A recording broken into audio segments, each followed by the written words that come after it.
Aí galera, vamos lá para quem tem Spin 2017. Tem uma Spinzinha aí 2017 LTZ manual.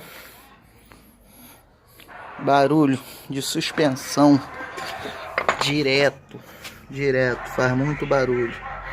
Troquei coxinha, kit amortecedor completo, bieleta nova e o barulho que era. Aí vi vários tutoriais aí na internet falando que poderia ser o eixo axial, mas o meu tá aqui ó, firmezinho, sem nenhuma folga. Quando eu tirei o pivô aqui ó, deixa eu botar aqui para me filmar aqui para vocês o barulho que tava fazendo. Pera aí, voltando aqui, vamos lá, ó, se dá para escutar aí ó.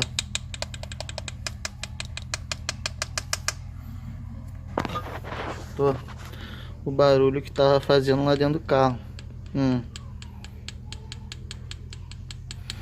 E eu troquei muita coisa achando que era, vendo o tutorial, troquei kit amortecedor, bucha, mas tá bom, ficou novo. Manutenção é sempre bom.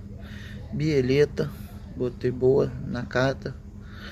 E já tinha visto tudo por baixo. Quando eu fui ver, aí já por último agora estavam falando que era o eixo axial. O meu não tem folga nenhuma.